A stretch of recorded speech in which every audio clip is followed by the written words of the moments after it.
Hi folks, Craig here.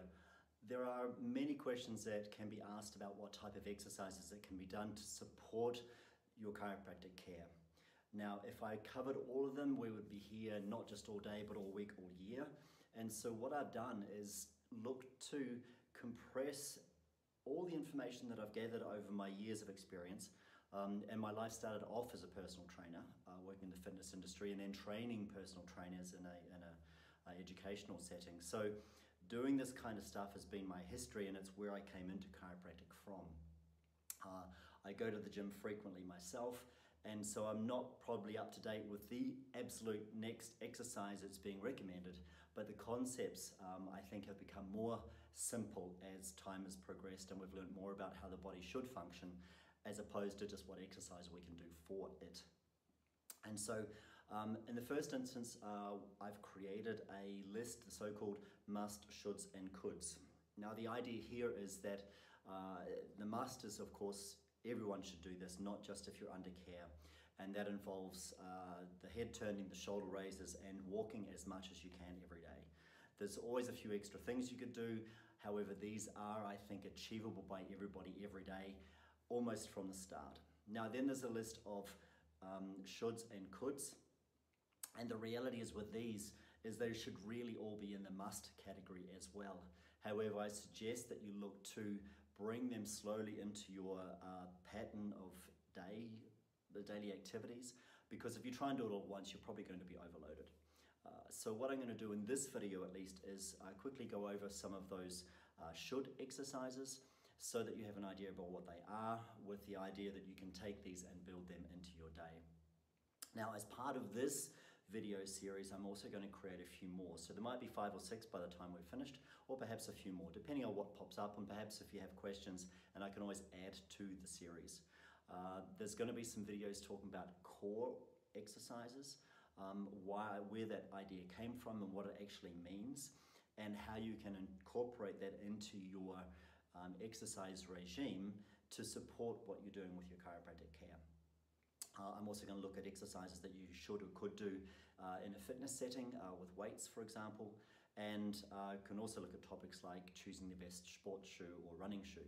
So there's a huge variety of things that we can cover here, and it's not going to be everything, but what I want to do is leave you with each time an idea about how can I use this from today or from tomorrow, as opposed to having to go off and do all your own research as well.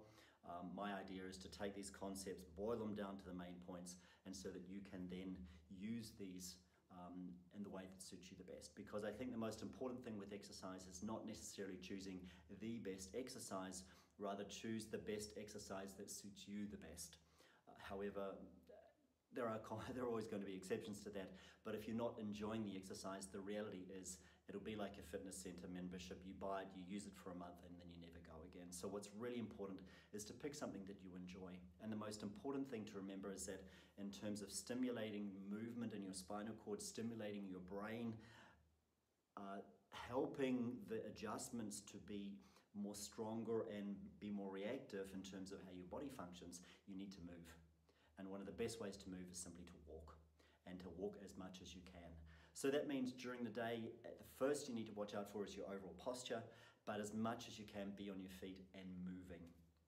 So what I'm going to launch into now is a quick range of videos or clips, just very quickly explaining each exercise. And of course you can take this and use it as you like. However, remembering, I said right at the start, these exercises should all be on your to-do list. But take your time building them in so that you get them into a nice pattern for you yourself. Enjoy, and if you have any questions, as always, I'm here for you. Have a great day. This exercise, the side bridge, is likely one of the most effective exercises you can do to train all of your trunk muscles and your back exercises all at once. The most common alternative is the plank. However, that does not train either the muscles or your brain in a way that's near as effective as this exercise. As I'm showing it here, starting from the ground, you lift up, you hold it for 10 seconds if you can, and repeat it 5 times on each side. So this is really only going to take you a couple of minutes. Of course, once you're strong enough, if not already, you can do this with your legs straight to increase the intensity of it. And there's all sorts of variations you can do with this, including move your arms or legs, closing your eyes, to increase the level of balance needed to do it effectively. I'm just going to call this a spelling bee. Essentially what you need to have is a magnetic board or something similar. Choose a word and then from your right to your left diagonal, move the letters, and as you move them, also say them out loud. Now I'm doing this also on a balance disc, as you see, which isn't necessary, but it just adds to the level of complication and challenge to your brain, and the effectiveness of this of supporting those adjustments and stimulating the brain in a positive way. I wanted to show you 3 versions of one exercise here. The first is a simple side tap or a side to side step, but ultimately the idea is to do jumping jacks. The first 2 options might be helpful if your knees are a bit of a problem. And finally on this should list is simply getting out into nature for at least 2 or 3 hours a week. Find something that you enjoy doing and just get out, look into the distance, look left and right, get fresh air, get vitamin D, get moving and enjoy the company